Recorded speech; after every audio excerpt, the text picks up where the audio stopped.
Welcome to Channel 17, the Town of Colonie Government Channel.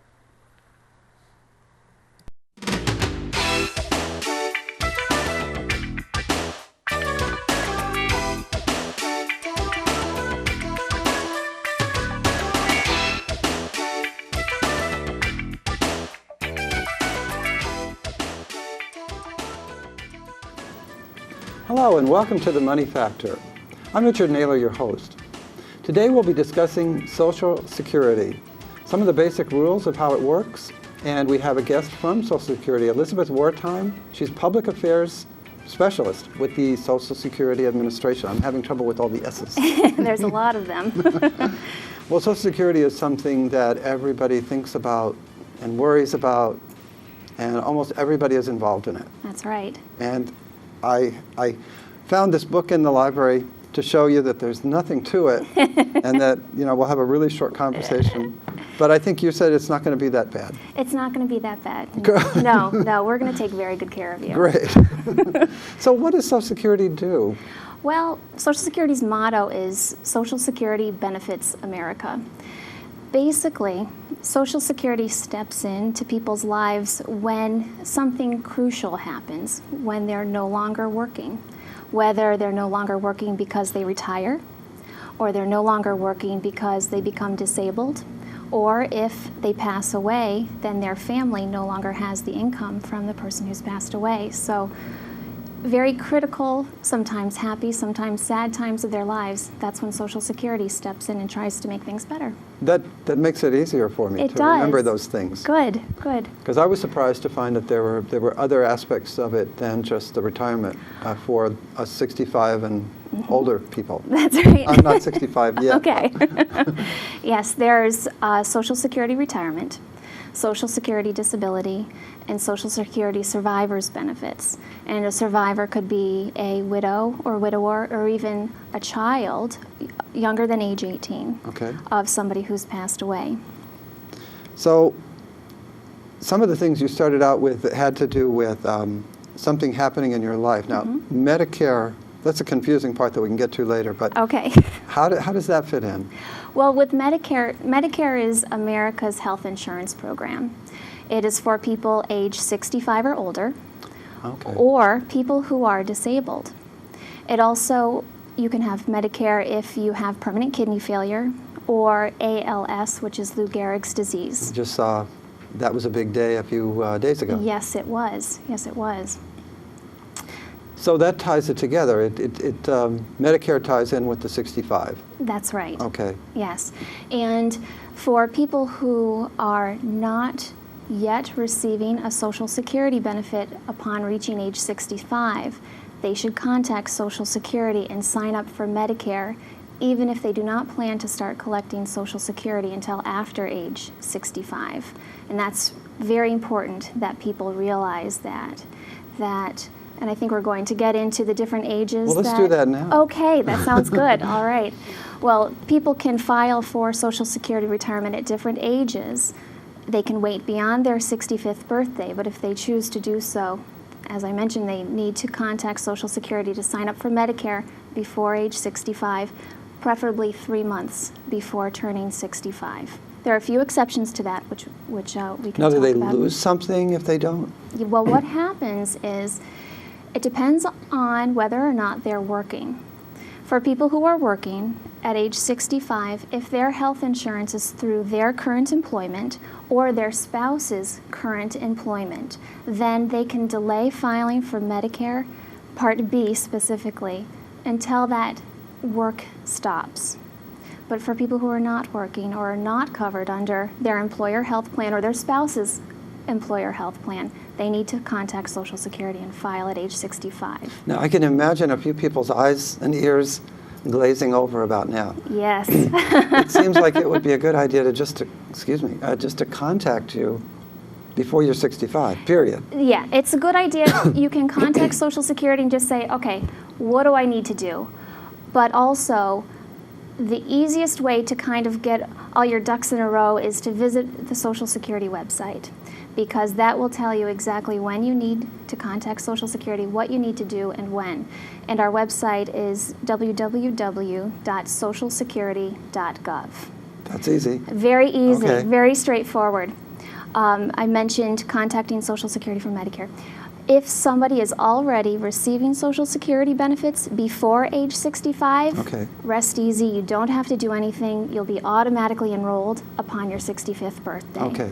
So it's really just for Medicare, you've got to do it before 65. That's right. That's 3 right. months is a good idea. 3 months is ideal because we can make sure that everything you are signed up and everything will be seamless upon the month you reach 65. Okay. Since we're on age, and we've talked Yes. about that a little bit, now, you said if you do it before, if you do it after, what's the dynamic of that? Sure. Can I do it now? How old are you? 60. No. Okay. You cannot. Thank you for telling me that, too. All right. There are different ages in which people can sign up for Social Security. And if you sign up early versus signing up late, and I'll go over what ages I mean by early and later, has a very big impact on how much Social Security you will have. Okay. You can start collecting your Social Security as early as age 62.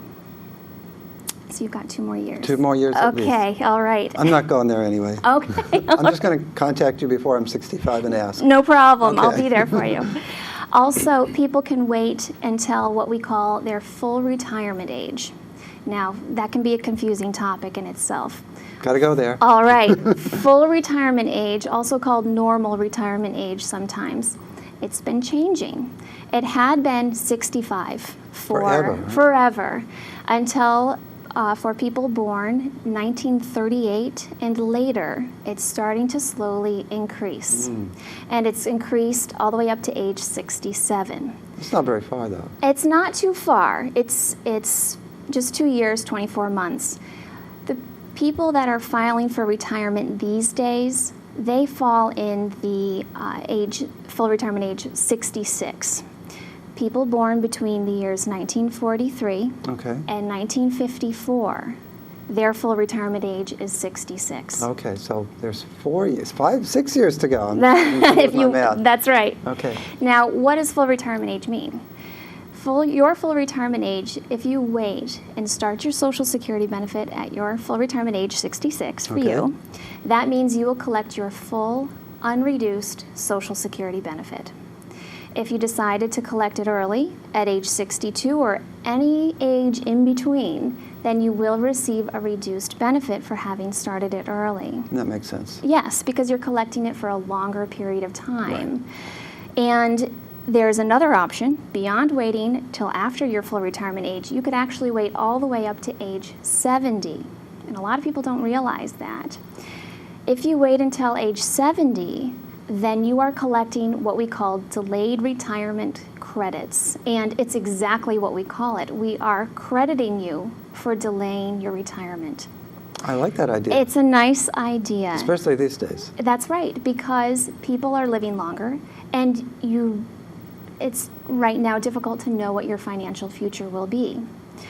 The difference, for example, for you, Richard, if you are turning 60, when you turn 66, let's just throw an example out there, if I can use you as Sure, an example. absolutely. Okay, thank you. You can make me any age you want to retire. Okay, so Richard's now 25 years old. I meant to retire. Oh, okay. If you, let's say your Social Security benefit upon your full retirement age would be $1,000 if you waited until then. Okay.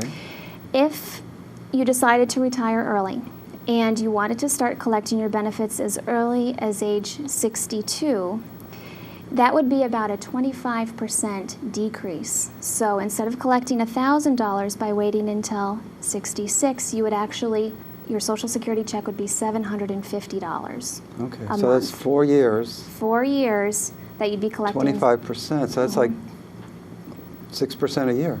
It's just about, it's around 6-7% a year. That's right. It's 0.5% per month, if you'd Oh. like to go. No, exactly.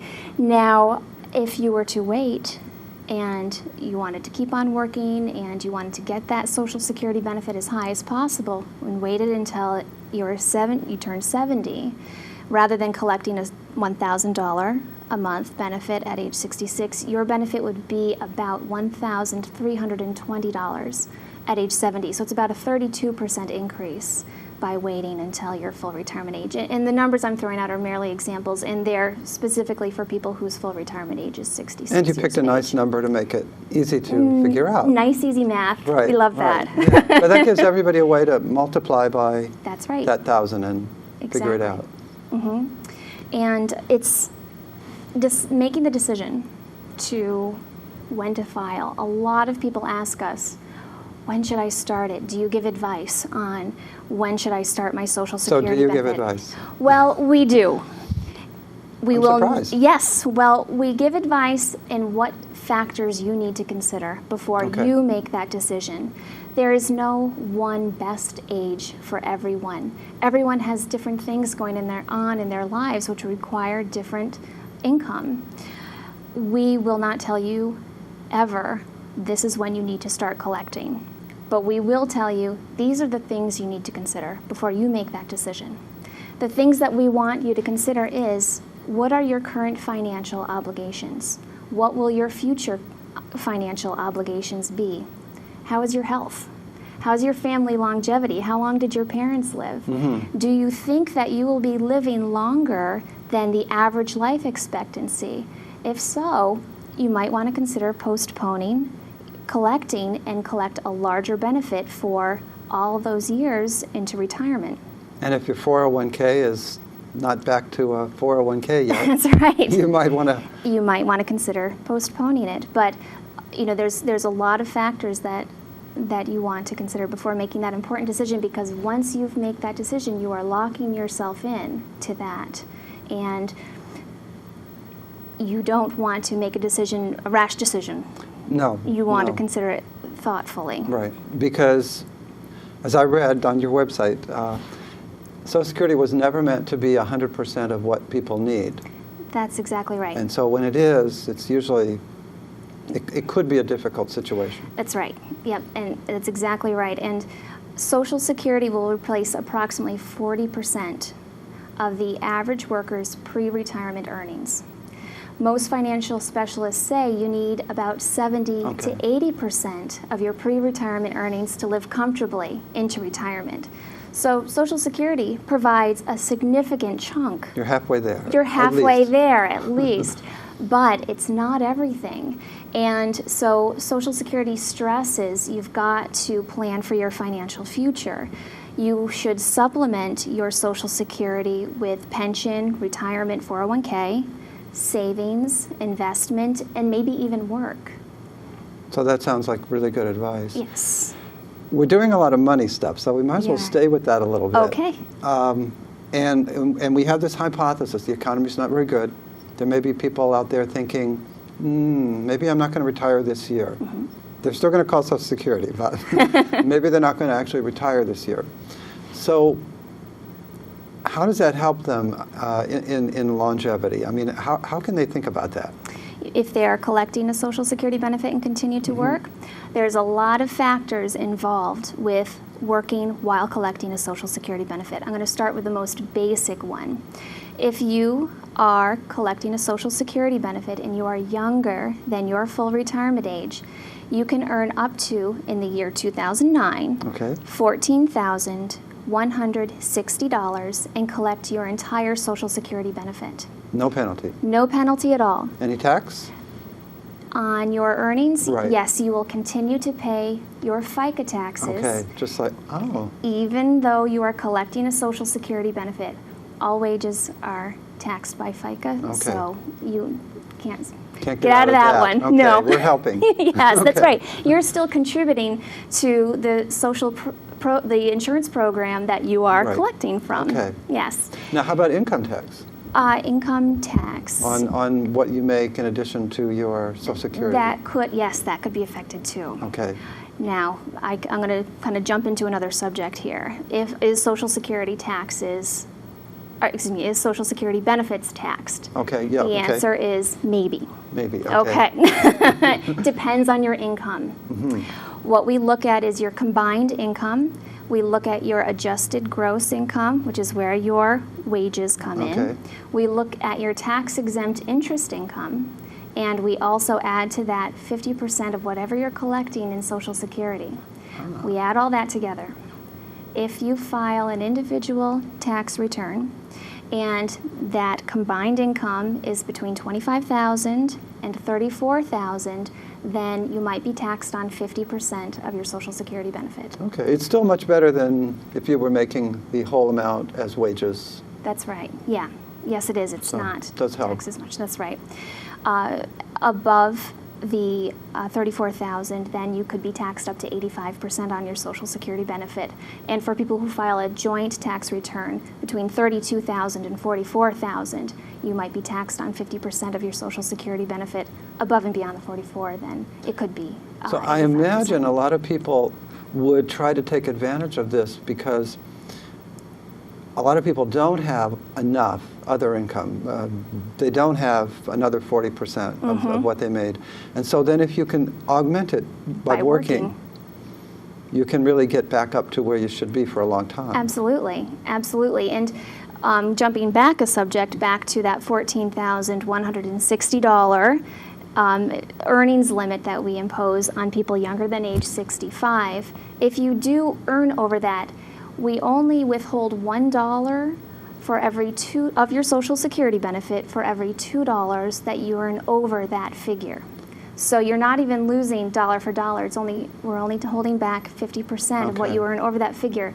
And it's not the end of the world either, because it could actually, by working while collecting a Social Security benefit, even though you might not get a check while you're younger than full retirement age for going over, once you've reached your full retirement age, we pay that back to you.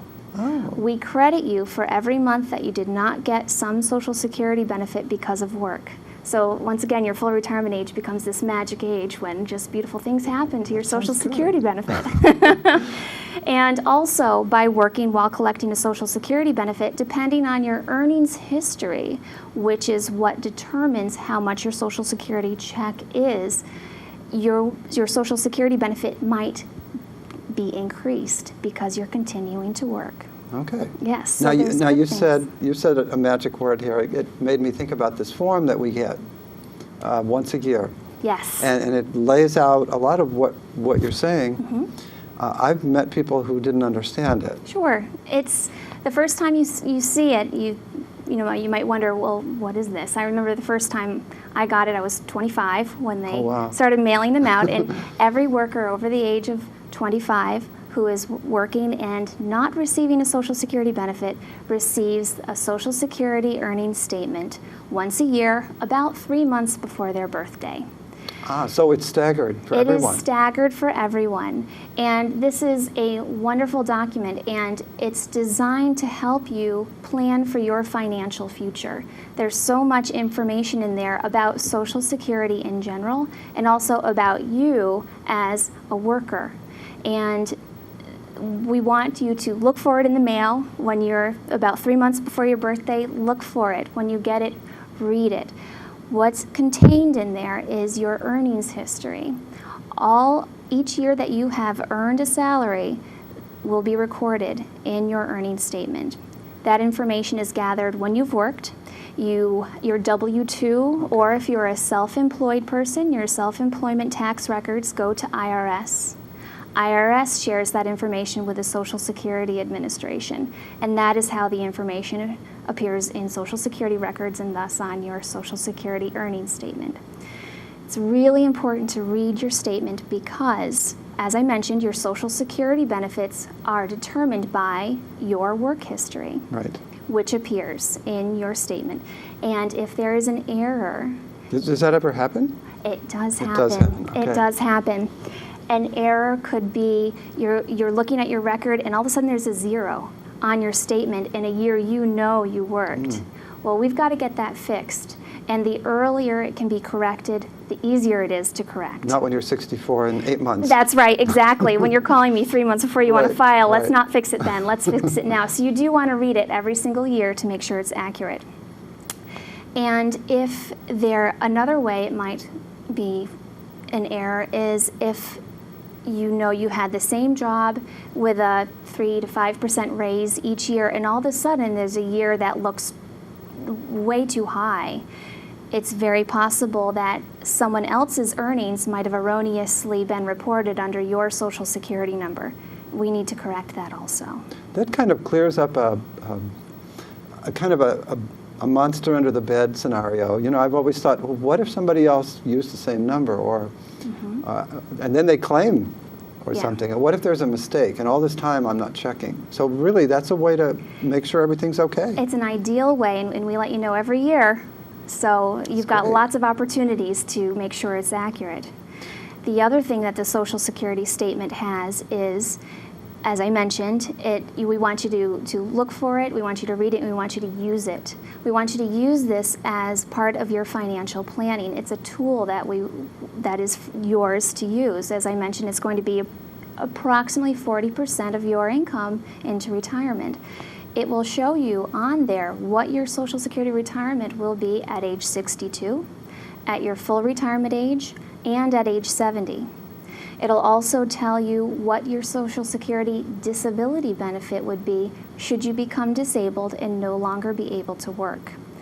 And it also tells you, if you were to pass away, how much Social Security benefits would your family receive. And in that case, is it pretty much set? Would you get less if you, let's see what I'm trying to say. Are there options that you can take when you retire that would change the amount that your family get when you die? That's a very good question, and the answer is yes. Oh. One of the things that you want to consider when we were talking before about, do I take it early, do I take it later? One of the things you should consider is if you do take a reduced retirement benefit and you were to then later pass away, your family, or your spouse, would receive a reduced Social Security widow's benefit. So that affects her also. It affects her also. So she would. Women live longer than men usually. Usually, actuarial tables tell us that women live longer than men. So that's something to keep in the back of your mind also. Now, we talk about all this money, and it's nice that if I keep working after 65, I'm still supporting the system. How does it work, though? Everybody's paying something. How do we pay? Well, you know, when you get your paycheck and it says Fica on your paycheck. FICA. I'm FICA. Okay. Nice to meet you. I'm FICA. All right. Hi. Hi. Yes, that is how the Social Security is funded, through FICA taxes. And the FICA stands for Federal Insurance Contributions Act. Social Security taxes are collected under the authority of the Federal Insurance Contributions Act. And you and everybody else pays 6.2% as the employee. Your employer matches that and also pays 6.2%. So together, we're paying 12.4% to the Social Security Trust Fund. And that's nice. That's over 10% of our income is going into our retirement. It's That's still right. not enough. And also, if you are self-employed, then you're responsible for paying both. That sounds trickier. It is a little trickier, and it's a larger percentage. It's very important that self-employed people file their taxes and make sure that they're paying an accurate amount. The 12.4 is what they would be responsible for. 12.4 is the Social Security tax. There's also a Medicare tax, and that is 1.45 for you, 1.45 for your employer. So that's 2.9% for the self-employed person. On top of the 12 or so? On top of the 12, yes, 12.4. So that's also to keep in mind. And the reason why it's important for a self-employed person to, or anybody, but particularly self-employed people, to make sure that their taxes, Schedule SE, is filed properly, is that if it is not recorded, then once you come to Social Security to file for retirement or, heaven forbid, disability, and those earnings are not in the record, it's going to be a lower Social Security benefit that they're walking away with, or none at all if there isn't enough earnings. Is there a penalty involved if you? There's no penalty. No penalty? No, but just they're not getting the Social Security benefit. And also, the time limit for filing an amended, so if there's an error, and the Okay. time limit for filing an amended tax return is limited. You can only file it 3 years, 3 months, and 15 days after the close of the year. Okay, and that So- includes the Social Security FICA tax. That's right. Okay. That's right. So if in 2000 the tax return is filed and there's an error on it, you only have until April 15th of 2004 to make that correction. Now, do they get a statement also, a self-employed person? So yes, they should be indeed. able to check Absolutely. everything there. Absolutely. It's a great tool for self-employed people just to make sure that there's no errors at all in any of the tax And forms. what about records? I mean, if you live a long time and you're self-employed a long time, do you have to keep all these forever? It's a good idea to keep them. Okay. It's not that many, I guess. It probably wouldn't be too many, but it's a good idea to keep them just in case there's an error that we need to straighten Okay. out. We've covered a lot with the Yes. plain Social Security, with the Yes. budgeting. You said a couple other things. Let's just quickly do those. The easier one first, veterans. Yes. There's what we call a wounded warrior. And there are benefits available for wounded warriors. It's the disability benefit. Just like a disability benefit if you or I were not able to continue to work. However, if a veteran or someone in the military becomes disabled while on active duty, on or after October 1st, 2001, then they can expect expedited processing of their Social Security disability benefit. And the reason that's so important is, as you probably have heard in the media, it does take a long time to get Social Security disability benefits processed Okay. and to get the checks to come in to the person who's no longer able to work because they're disabled. So when someone who becomes disabled on active duty files, theirs gets bumped to the top. Think about that right away. They do, and what's important to remember for someone in the military or anybody who's filing for Social Security disability benefits, don't delay. As soon as you know you are not able to continue to work due to a disability, contact Social Security. Even though it might take a while for the claim to be processed, and there is a waiting period, even though, say for example, you become disabled in January, you're not due a benefit until June. Even though there's that waiting period, there's a waiting period that people aren't aware of. Even though that exists, don't delay filing. Just Okay. get it going. Okay, the harder one. Okay.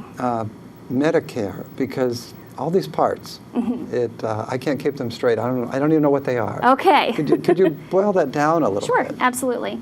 There's Medicare Part A, Medicare Part B, and Medicare Part D. Okay, no C. There is a C, but Oh, it's sorry, I brought it administered. up. That's okay. But it's not administered by the Social Security. Okay. Well, as a matter of fact, all Medicare is administered by the Centers for Medicare and Medicaid Services. People sign up for Social Security A and B by contacting Social Security. Okay. So it does That's get the a little. important thing. It is. That's the important thing. Contact us for A and B, which is the primary. Now, parts. what is A? What's and A? What is B? What is B? Okay. Medicare Part A is also known as hospital insurance. Okay. Okay, it will help pay for hospital stays and aftercare once you've left a hospital. Medicare Part B, B as in boy, is is also known as medical insurance. It pays for doctor services and other services and Okay. supplies that are not covered under Medicare Okay. Part A. So if you think about not it, that bad. it's not too bad. You can go into a hospital and Medicare Part A will treat you. But if you don't have Medicare Part B, no doctor is going to come into your room and talk to you. But So you need, that's yeah, the key. you So better get both. That's right, that's right. In 2009, there is a monthly premium for Medicare Part B, and that is $96.40 a month. So really, this is a health care program for people who are retired, and we have it already. That's right. Also for people who are disabled. Once they have received a disability benefit for 2 years, they are also entitled to Medicare and permanent kidney failure and Lou Gehrig's disease. Okay, wow. So there's a large amount of people that are covered under Medicare. Medicare Part A is free for people who are eligible for a Social Security retirement benefit, or eligible for a Social Security benefit, I should say, because the reason why is they have paid, while you've paid those Fica taxes, you've also paid those Medicare taxes, that's right, yeah. and that is how you become eligible or insured for Medicare. So Part A is free for most people in America. Medicare Part B is $96.40 And don't a forget month. B, because you probably want the doctor to come see you. That's right, exactly. Now, I also mentioned Medicare Part D. Part D is for prescription drug coverage. D's drug, okay. D drug. That makes it really That easy, helps, yeah. doesn't it?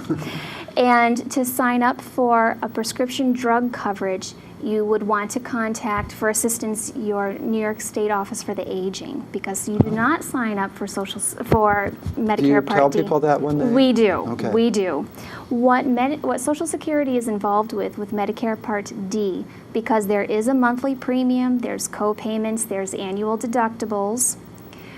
For people with limited income and resources, you can contact Social Security to apply for extra help for Medicare Part D. And it's a very easy application. The application can be found, again, on our website, Great. socialsecurity.gov.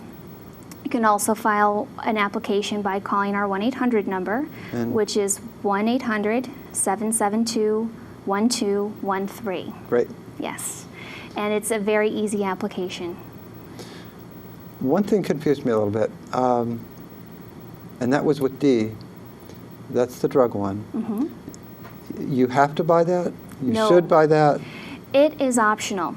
And what are your options if you don't buy that? If you have... You have your own insurance? Or? That's exactly right. If you have what we call credible coverage, meaning you have Medicare prescription coverage at least as good as, if not better than, Medicare Part D, then you do not need to enroll in then you'd be Medicare wasting Part your D. money. That's exactly right. You'd Okay. be paying for two things at the same time that you don't need.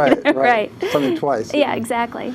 One other area we didn't cover, it's not really part about the getting your money and making sure that you have your insurance. It's being safe that somebody doesn't steal your identity, because you people are like the keeper of our numbers. Mm-hmm. You know, if there were one number stamped on our head, it would probably be the Social Security number. Right. Exactly. Except we wouldn't want it seen. No. Yes. Protecting your Social Security number is so important, and especially in this day of identity theft. The most important thing we tell everyone, and a lot of people do it, is they have their Social Security card in their wallet.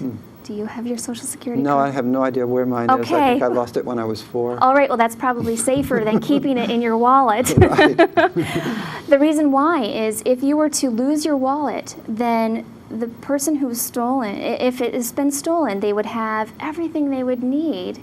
They would have your name, your date of birth, your address. They would know where all of your credit accounts are. And not only the last 4 digits of your Social Security number, yeah, they would have but the everything. whole thing, exactly. So put your Social Security card in a safe place, a safe deposit box, hide it in your home. When have you ever needed to show someone your Social Security card? The only time is when you get a job, and that's it. Right, because they need to take out the FICA. That's right, that's exactly right. The only people by law that are allowed to ask for your Social Security number are your employer and financial institutions because of the tax. Now, you didn't castigate me for not having a card, so obviously No. it doesn't matter. That's okay. You know your number? Yes. You're good to go. But I'm not telling anyone. I'm not asking. Good for you. Now, there's 2 things that I want to briefly touch on about protecting your Social Security number. We mentioned a little bit before, by checking your Social Security statement, you can see if somebody's worked. Okay, and something got in there. Something got in there that shouldn't. So if you are concerned that someone may have worked and that could be an illegal alien. It could right? be. It could be innocent. It could be something malicious. If you want to make sure that someone is not working and reporting your Social Security number, check your Social Security statement. There's one other place I'd like to direct people. Other than checking their Social Security statement, on our website, there is a wonderful tool called the Retirement Estimator. It's essentially the Social Security statement, but you can manipulate it to project what you know will be your future work. So if you think you're going to stop working at age 55, you can go into the Social Security Retirement Estimator and tell it, I'm going to stop working at age 55, and it will give you a very accurate figure as to what your Social Security So you benefit actually, will be. do you log into something? You do. You go Wow. into socialsecurity.gov. So it's really your personal... It is. It asks for your private information because only you would know that. Right. Okay? And then it reaches into Social Security records and it pulls up your earnings history. And then you give it whatever what-if scenarios that you want. What if I stop working at age 55? What if I stop working at age 65? What if I start collecting my benefit at age 70? Whatever you And want get to know. that extra 6 or 7% a year. Exactly, exactly. So that's Right. another, but it's another place also to look to see if possibly somebody has worked under your Social Security number. If there's something erroneously high, you can check it online as well as on your Social Security Beautiful. statement. If you find that someone has worked under your Social Security number, you need to call Social Security so we can straighten out your records. 1-800-772-1213. We will go through the years in question. We'll have records of what employers have reported your earnings to Social Security, and we will remove the erroneous earnings. Okay, so that would be, is that the only place they should call? Should they call anyone else, or? For someone working under your Social Security number, if you're just concerned about that, Right, just call Social Security. We'll take care of that for you. but they would have your However, number. That's the second Yeah. part that I want to talk about. If you are fearful that somebody is misusing your Social Security number, generally identity theft, in order to establish credit, borrow money, or even manipulate the credit that you have already established, there's a lot more involved. Okay. Unfortunately, when it gets Call to... the police? Yes, absolutely. That is the first place you Okay. call. You need to file a report with the police department from where the identity theft happened. So if you weren't to Florida on vacation and that's where the identity theft occurred, that's where you need to file the police report, not in Oh, Colonie. Okay? okay. Keep your records. There's the next place you want to call is the Federal Trade Commission.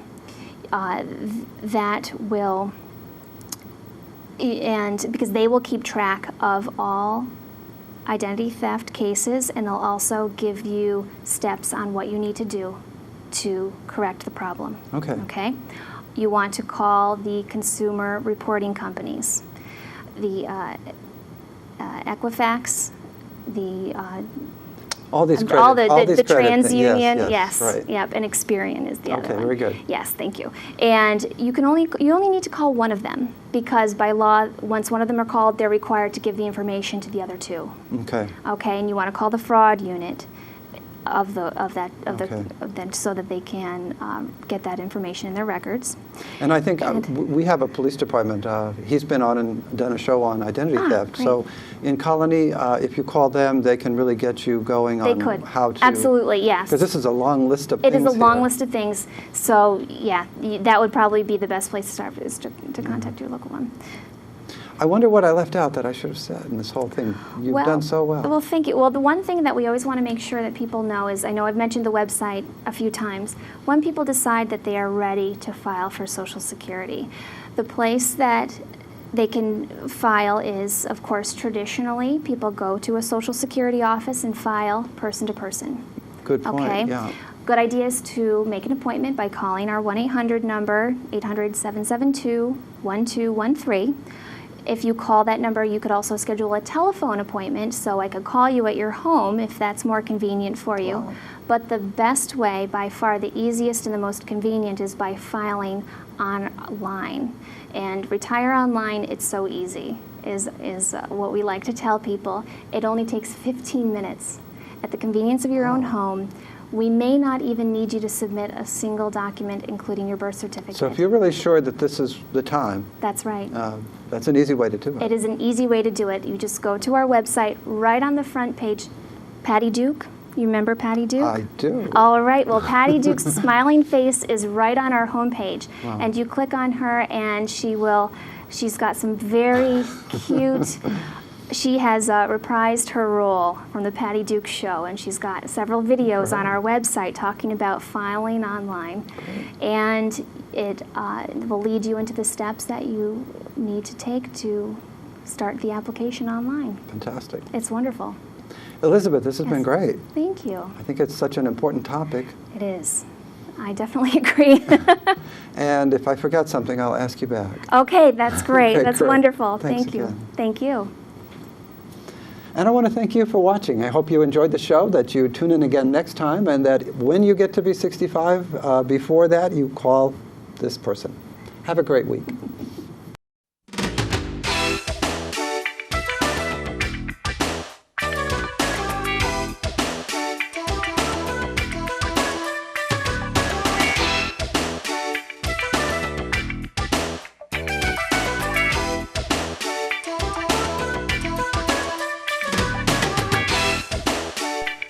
Welcome to Channel 17, the Town of Colonie Government Channel.